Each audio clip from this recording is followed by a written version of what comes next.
안녕하세요. 교육진단 구강원사입니다. 예, 반갑습니다. 오늘 우리 네. 야구는 어떻게 이기셨습니까? 이겼습니다. 저희 사회인 야구를 하고 있어가지고요. 예. 오늘 그 사회인 야구 리그 1위 팀을 저희가 아주 힘겹게였지만 좀 통쾌하게 이기고 돌아왔습니다. 야구 위험하지 않아요, 그거? 예, 개인 기록 얘기하시죠. 개인 기록 말씀하셔야죠. 2타수 2출루 뭐 볼넷 2개. 2타수 2출루인데 볼넷 2개면은 안타 없습니다. 안타가 없다는 얘기고. 그냥 1번 타자. 1번 타자 역할 준비 잘하셨네. 상대팀 투수가 도와줬다 이렇게 이야기를 해야죠. 추신수인데 추신수. 네, 그리고 또 이제 우익에서 또 엄청 다이빙 캐치 한번 했고. 완벽한 추신수 역할을 하고 오셨네. 다이빙이었는지 철퍼덕이었는지.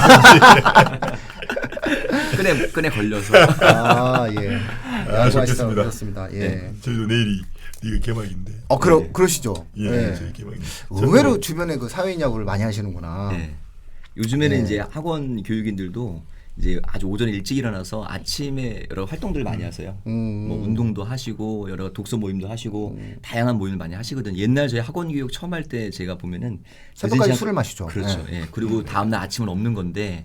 왜 아침까지 술을 먹으니까 아침이 없는 거죠. 있네요. 아침에 술을 마셨는데 어떻게 아침이 있어요. 아침에 해장을 하고 집에 들어갔는데 해를 보고 들어가는데 아침이 없지. 네, 요즘에는 또 굉장히 그 선생님들이나 또 저희 원장님들도 연구 많이 해서요. 아침 뭐 10시부터 교육 세미나 같은 경우 하시고요. 아마 우리 이제 유정걸 대표님은 이제 이번 주에 또 학원 원장님들 모시고 구로에서 한 100여 분 정도 모시고 교육도 하시거든요.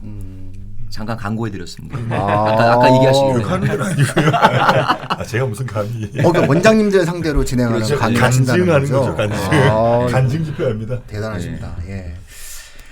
자, 오늘은 문법에 대한 이야기를 하는 시간입니다. 그래서 총 문법도 역시 4주로 진행이 됐고요. 문법을 어떻게 학습해야 되느냐에 대한 부분에 대해서 많은 관심들이 있으실 거예요. 그래서 오늘은 도입 부분으로 이번 주는 전체적인 어떠한 이야기를 한 번씩 다 간단하게 들어보시고요.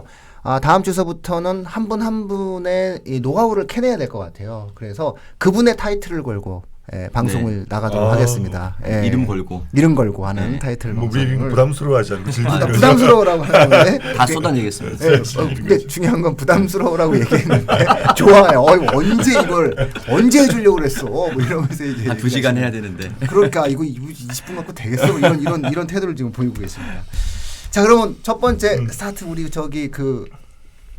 유정걸 대표님께서 한번 해주시겠습니까? 아무튼 야구하셔가지고 힘들어 보이셔서 다이빙 캐치했다는데 어떡하겠어요? 다이빙인데. 첫날 우리 그 문법 첫날 수업은 첫날 이야기는요. 뭐 누가 뭘 이야기한다기보다 도대체 문법. 네. 학생들 입장에서는 굉장히 부담스러워하고 또 가르치는 사람들 입장에서는 전강의 보도로 쓰는 것이 또 문법이기도 하거든요. 그래서 우리 각자 이 수능에서 이 문법을 어느 정도로 중요하게 생각하시는지 뭐 이런 이야기부터 좀 해 들어가서 우리 학습자들이 문법 학습을 수능고 공부 전체에 어느 정도의 비중을 두고 어느 정도의 에너지를 쏟아야 할지 그 이야기부터 좀 했으면 좋겠다는 생각이 들어요. 그래서 저는 개인적으로 어떻게 생각하냐면 이 수능 국어 공부 전체에서 문학이 결국 1순위가 아니잖아요. 그런데 사실은 학습자들이 공부하는 시간으로 보면 마치 이 문법이 수능국어 공부 전체의 1순위인 것처럼 하는 경우들이 있다. 그건 좀 아니지 않느냐라는 생각이 들어요. 그러니까 우선 제가 이렇게 문제 제기를 하고 싶은 겁니다. 저는 수능국어는 비문학의 평화를 위해서 하는 공부이다. 저는 이 정도로 생각을 하거든요. 그래서 이 부분에 대한 이야기를 좀 서로 한번 토론을 오늘 좀 해봤으면 좋겠다는 생각이 듭니다. 문법은 그러니까, 뭐 이렇게 쉬운 거다. 그러니까 우리 지난번 문학할 때도 이야기했잖아요. 아주 굉장히 파격적인 이야기를 했어요. 문학은 감상이 아니라 독해다. 독해다 말씀하셨는데 문법도 그렇지 않나요? 문법도 독해죠. 그러니까 순수하게 개념으로 푸는 문제가 덜어 있긴 하지만 독해 플러스 독해에 대해 개념의 비중을 나눈다고 하면 전 8대2 정도로 문법도 독해다. 독해 영역이 80%이고 20%의 영역이 개념이다. 근데 그 20%의 개념도 상당수의 개념어들 용어들은 이미 중등 문법에서 다 배운 게 아니냐 싶어요. 그러니까 보통 이제 고등 문법 참고서나 자습서에 문법 용어의 개념을 색인으로 둔 부분을 보면 용어들이 한 250개에서 350개 정도로 정리가 돼 있거든요. 근데 사실 이게 용어들을 살펴보면 중국 문법들에서 다 다른 것들이어서 그렇죠. 예. 저는 문법 공부를 하되 특정한 시간에 몰아서 뭐 두세 달, 두 달 집중 완성 이게 난 효과가 좀 없다고 생각하거든요. 그래서 제 생각은 그런데 우리 다른 대표님들 어떻게 생각하시는지 제가 좀 들으면서 배우려고 합니다. 이거 뭐 조만간 그 원장님들 앞에서 강연을 준비하시더니 네. 평소랑 좀 다른 말들을 그래서 이렇게 빙이 된 거예요. 그 얘기 괜히 하셔가지고 막 강하게 얘기를 안 하시잖아요. 원래 우리 유정일 대표님 이런 분 아니셨는데 갑자기 왜 그런가 했더니 그러면 가끔 이렇게 들어보다 보니까 말씀하지 마세요.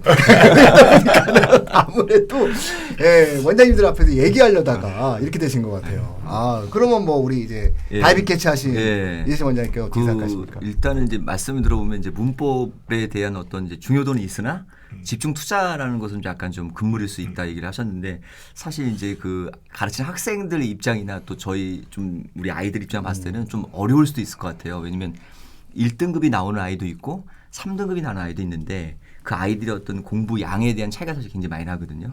그래서 예를 들어 3등급 나오는 아이들은 문법 공부를 정말 열심히 해야 되고요. 저는 개인적으로 1등급 나오는 아이들도 열심히 해야 한다 생각합니다. 왜냐하면 제가 그냥 그 넌센스 퀴즈를 하나 드릴게요. 아마 우리 저기 사회자님이 한번 맞춰보셔야 되는데요. 철수가 있는데 문법 문제를 5개 풀었어요. 다 맞았어요. 근데 영희가 또 문제를 풀었거든요. 같은 문제를 풀었는데 5개 풀었는데 다 맞았어요. 그럼 영희와 철수 중에 누가 잘했을까요? 모르죠. 네, 잘한 애가 있어요. 그러니까 분명히 영희와 철수가 5개를 풀었는데 다 맞은 거죠. 근데 문제는 잘한 애가 있는 거예요. 그러니까 아이들 이렇게 얘기 주면 아이들이 이해를 못 하다가요. 이제 수능 공부하는 애들은 알거든요. 누가 잘했냐면 빨리 푼 애가 잘한 거예요. 그러니까 수능 학습에서 속도가 되게 중요하잖아요. 그러니까 속도 하나를 높이면 다른 질문 하나 더 풀 수 있기 때문에 문법에 대한 개념은 제가 볼 때는 이제 등급이 낮은 학생도 마찬가지지만 높은 학생들도 꾸준하게 공부할 수밖에 없는 부분이다. 그래서 제가 유정걸 대표님, 유 교수님의 내용에 제가 좀 반기를 들면서 좀 더 야단 맞겠지만 뭐 야단을 왜 맞죠? 다 컸는데 그렇죠? 다이빙 카치돼 있고 출루율이 100%인 사람은 안 되는 거예요. 예. 그래서 속도가 되게 중요하기 때문에 개념에 대한 이해는 숙지를 해야 되고요. 개념을 얼마나 많이 해야 되냐가 되게 중요한데 저는 그래서 개인적으로 오늘 방송 듣는 분들에게 하나 선물 드려야 되잖아요. 그 이제 학부모님들도 계시고 학생도 있을 텐데 문법 개념 노트를 반드시 만들어라. 그러니까 개념 노트를 사실 아이들이 문제집으로 만드는 경우도 있는데 되게 소홀하게 하거든요. 문제집을 10권 풀고도 성적 안 오르는 애들도 많이 있어요. 그건 뭐냐면 자기 스스로 정리 못 하거든요.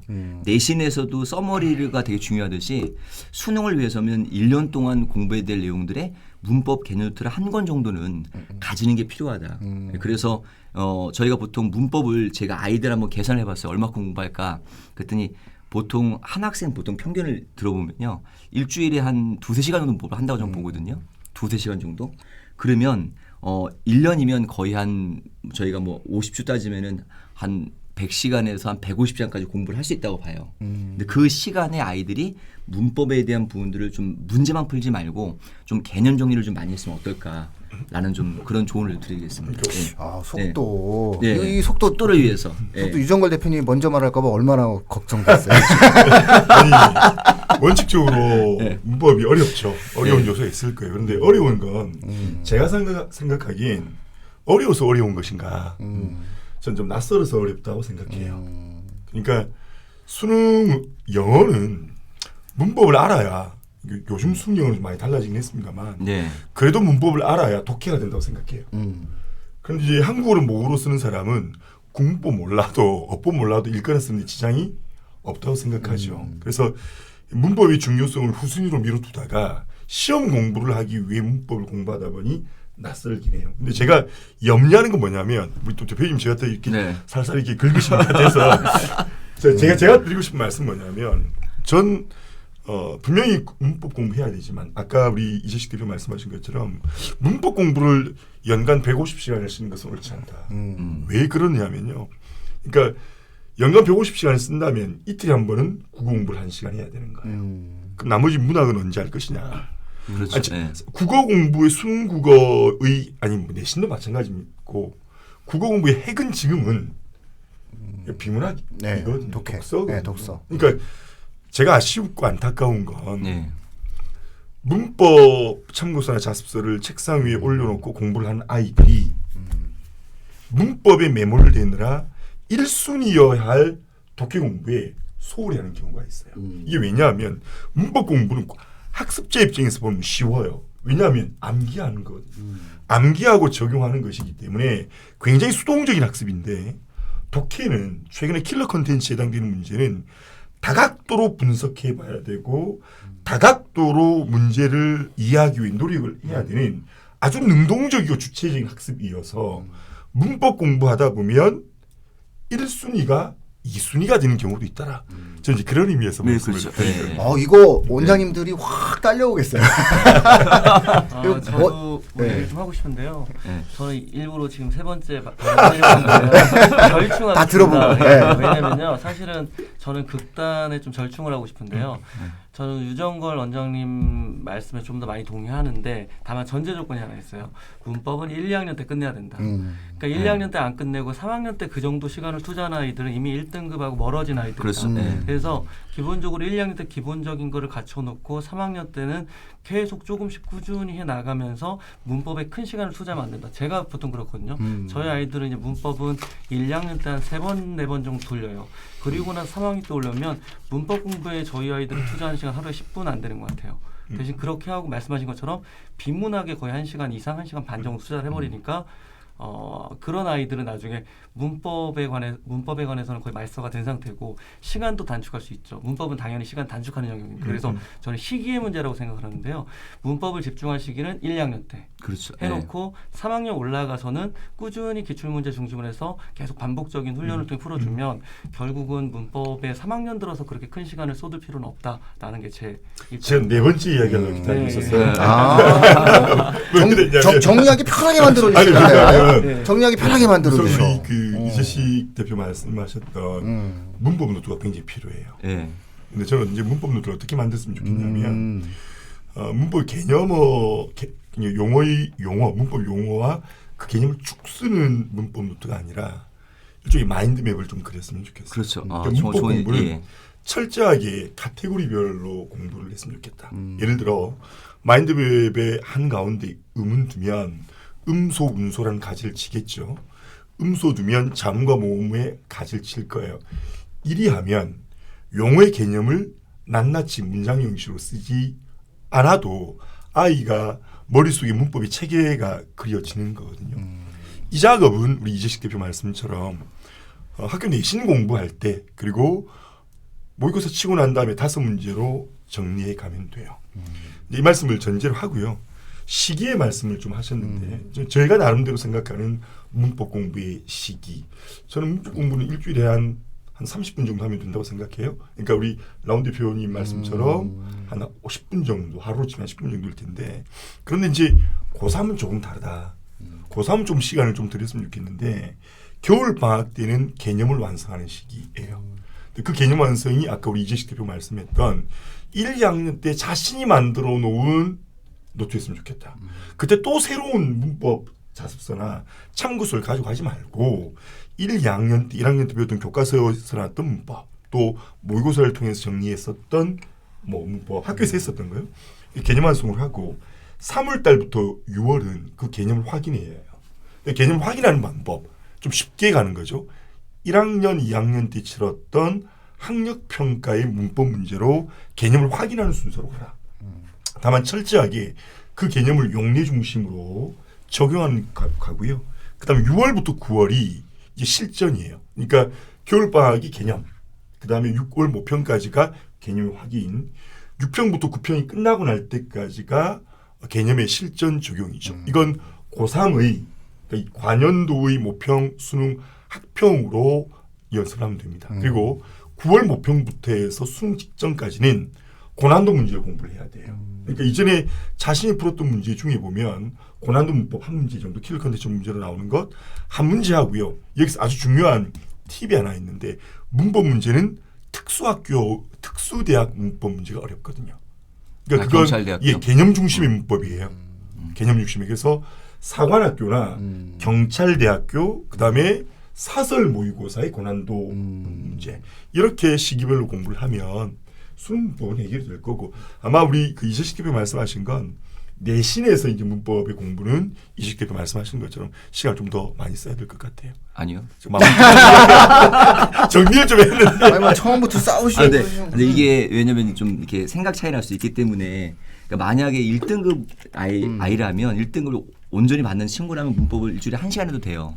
그런데 실제 3등급 선에 있는 아이들 같은 경우는 문법에 대해서 취약점 많이 가지고 있거든요. 그 아이들이 일주일에 1시간 늘 수가 없어요. 그래서 그쵸? 네. 기본적으로 2-3시간은 아이들이 투자한다 봐요. 저는 보고. 그다음에 이제 저희가 킬러 문항도 얘기를 하지만 3등급 받는 친구가 킬러 문항을 맞출 수가 없거든요. 일반적으로. 그러니까 결국 3등급 받는 아이 입장에서는 킬러 지문을 아예 포기를 하잖아요. 그리고 나서 2등까지 가겠다라고 지금 했을 때 확실히 받는 건 문법이거든요. 왜냐하면 문법이 저희가 이제 보면 가장 난도가 높아서 애들이 오답 높은 것에 1순위는 비문학이지만 한 4순위나 5순위는 문법이 들어가 있어요. 그 문법을 애들이 만점 받는 애들이 드물어요. 그러니까 결론적으로는 문법의 중요성을 강조하는 게 아니라 점수를 받기 위해서는 투자를 해야 되는데 아이들이 이제 투자하는 시간을 보면은 주로 문제풀이만 하고 있다는 거에 대한 한계가 있다는 거죠. 왜냐하면 문제풀이하는 게 기출문제나 이런 것들이 다 똑같아요. 반복하다 보니까 쌓이는 거 없이 그냥 그 위에 이제 뭐냐면 이제 그 얇은 표충만 이제 만들어가는 과정이거든요. 내면을 다 잡아야 되는데 제가 문법 문제를 분석해 보면 거의 문법 문제 그 오답에 대한 어떤 핵심 내용들의 70%가 사실 품사랑 문장 성분이에요. 근데 그 품사랑 문장 성분이 애들이 안다고 생각하지만 그걸 이해를 못해 틀리거든요. 그러니까 왜 우리 그 성동 격사라고 하잖아요. 그러니까 이쪽으로 쳐들어갈 것처럼 하면서 사실은 이제 반대로 가는 것처럼 문법 문제의 핵심을 보면은 어떤 그 표면적인 것은 다른 걸 물어봐요. 문법 요소라든지 뭐 굉장히 깊이 있는 걸 물어보지만 그 본질적 정답을 보면은 다 기본기에 대한 개념을 가지고 풀었어야 되는 거거든요. 뭐 어미가 뭔지 어간이 뭔지 이런 개념을 이해를 못해서 아이들이 실수를 하게 되는 건데 그래서 저는 그래서 문법에 대한 부분은 고등학교 저는 1, 2학년 내신 때는 더 열심히 해야 되지만은 고3이라면 좀 추천해 드린다면 적어도 보통 고3 아이들이 그 하루에 보통 2-3시간 공부를 해야 한다고 저는 생각하거든요. 그 20시간 정도 공부를 한다고 가정을 하면 그중에 1-2시간 이상 정도는 문법을 투자해야 된다. 많을 때는 저등급 친구들은 3시간 쏟아야 되고 고등급 애들은 1-2시간 정도는 한두 시간 쏟을 수 있지 않을까. 말을 좀 더듬고죠 제가. 네, 아니, 괜찮습니다. 그러니까 이게 보통 그 지금까지 말씀해 주신 내용을 보면은 네. 그 거의 대부분 그 말씀해 주신 게 그 1, 2학년 때 끝내야 된다. 그렇죠. 네, 1학년 때 끝내야 된다. 그리고 상위권 학생과 그렇지 않은 학생들이 고등학교 3학년 때 문법을 공부하는 시간은 차이가 있을 수밖에 없다. 하지만 이 모든 학생들의 지향점은 빨리 정확히 푸는 것이다. 그렇죠. 빨리. 특히, 특히 가장 중요한 것은 우리 이재식 원장님께서 말씀하신 속도다. 이거 속도. 그러니까 속도를 위해서 이재식 원장님께서 강조하셨던 거는 이제 문법 노트, 개념 노트인데 그거는 아마 그 이재식 원장님 문법 편에서 말씀해 주실 거죠? 문법 노트 어떻게 만들지. 저 엄청난 거 준비 많이 해가지고. 그렇죠. 예, 뭐 이렇게 해가지고 이제 각자의 어떠한 내용. 그러면 이제 우리 그 라운 원장님께서 그럼 1, 2학년 때 어떻게 끝낼 거냐 이런 거 말씀해 주시고 뭐 다 좋네요. 뭐 이렇게 해서 각자의 노하우를 가지고 시청자분들께서는 각각의 학생들의 처지에 맞게 활용을 잘 하시면 될 것 같습니다. 형님은 왜 가만히 계세요? 아무것도 안 얘기하시고 그냥. 저는 이제 처음에 얘기했던 것처럼 문법이 얼마나 이제 고3이든 고등학교의 수능에서 중요하냐 이거를 얘기를 했던 건데 그냥 그거는 수능의 영역 그 비중을 보면은 그냥 그대로 반영된다고 저는 생각을 하거든요.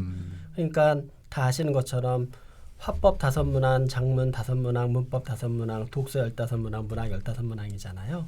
문법이 5문항의 비중만큼 중요하다고 생각을 하거든요. 아까 유 대표님이 얘기하셨던 대로 전체적으로 독서가 그만큼 중요함에도 불구하고 또 이렇게 전도되게 그냥 문법에 또 그냥 막 치중하는 뭐 이런 우를 범해서는 좀 안 될 것 같고요. 또 이재식 원장님 말씀대로 또 근데 상위권 애들 같은 경우 좋은 점수를 받기 위해서는 그 문법에서 한두 개 나가버리면은 점수가 받을 수가 없는 것 같아요. 아까 나눠서 얘기해 주셨던 것처럼 하위권인 중하위권이라고 하면 좀 다르겠지만은 상위권 애들은 어쨌든 만점을 목표로 하기 때문에 문법에서 하나 나가면은 재밌는 거는 학생들이 화법이나 작문에서 틀리는 거는 너무너무 억울해하고 억울하죠. 내가 네. 이거를 왜 틀렸는데 네. 문법은 틀리면은 뭐 그럴 수도 있지. 좀 약간 좀 뭐라 그럴까. 문법은 내가 조금 약해서 이렇게 틀린 거야. 뭐 이렇게 네, 하고 맞아요. 문법을 네. 해야 된다는 생각을 한다라는 거죠. 근데 진짜 정말 그냥 그렇게 나눠서 얘기 드렸던 것처럼 상위권 학생들한테는 상위권이라고 하면 1, 2등급 학생들한테는 문법은 한 문제만 틀려도 굉장히 애들한테는 좀 치명적이기 때문에 이거를 좀 소홀히 하기는 좀 어렵지 않을까라는 생각이 좀 들고 다시 이제 처음으로 좀 들어가면은 제가 좀 중학교 얘기를 좀 해드리고 싶은데 중학교에서는 우리가 이제 고등학교 올라오게 되면은 큰 틀에서 이제 일정한 영역들이 있죠. 문법에 의문, 형태소, 단어, 어절, 문장, 그다음에 이제 담화 이렇게 그 각각 그런 영역들이 있는데 중학교에서 이걸 전부 배우지는 않거든요. 그러면은 중학교에서 일정 부분 배워갖고 오는데 아까 말씀하셨던 것처럼 그게 부분적이거든요. 한 번은 큰 틀을 돌아야만 되거든요. 처음서부터 끝까지. 그러니까 고등학교 지금 중학교 때 그거를 부분적으로 배우면 고등학교 1학년이나 늦어도 고등학교까지 말씀하셨던 것처럼 2학년 때까지는 이걸 한 번은 돌아야 되거든요. 한 번 돌지를 않으면 결국은 고3에 가서 고생하기 마련이거든요. 그러니까 아까 말씀하셨던 대로 고등학교 1학년하고 2학년 때에는 이 문법의 그런 세부 강론 그런 쪽에 대해서 전체적으로 한번 반드시 돌아서 어떤 문제가 나왔을 때 이게 어떤 쪽이고 아까 잘 말씀해 주신 것처럼 뭐 1학년 때 뭐 자기가 개념 노트 정리를 한 것이 있었다라고 하면 꼭 그거 아니라 하더라도 어쨌든 이런 데서 나왔구나. 그리고 자기가 몰랐던 것이 무엇인지를 점검해야 된다고 생각을 하거든요. 예. 저는 그렇게 좀 말씀드리고 싶습니다. 굉장히 예. 그 1, 2학년 때 끝내려면 그건 중학교 때의 기본이 굉장히 네. 중요하니 문법이라고 하는 요소는 중학교 과정에서 일단은 신경을 많이 써야 된다. 그리고 상위권 학생의 경우에는 문법을 한두 개를 틀릴 경우 좋은 등급은 일단은 받기가 절대 안 어렵기 되죠. 때문에 네. 절대 안 되기 때문에 그 출발점은 중학과정에 있다. 이런 어떤 말씀을 해주셨어요. 이렇게 되면 이제 뭐 각자 알아듣는 거죠. 네. 그러면서 이제 그러면 이제 구체적인 방법은 뭐냐 그렇죠. 이런 걸 때 관심을 이제 갖게 되시는데 그 구체적인 방법들에 대해서 각각의 어떠한 여기 계신 원장님들의 수십 년 노하우에 대해서 알고 싶으시면 이제 다음 주서부터 이제 방송 매체는 방송을 하나씩 들으시면 된다라는 그렇죠. 말씀을 네. 드리겠습니다. 기대하셔도 됩니다. 알겠습니다. 그래서 오늘 방송 여기서 마치고요. 다음 주서부터는 개별 원장님들의 어떠한 수십 년의 노하우에 대해서 하나씩 이야기하면서 그 부분들에 대해서 같이 이야기하는 시간 갖도록 하겠습니다. 예. 고맙습니다. 네, 예, 네, 다음 주에 고맙습니다. 뵙겠습니다.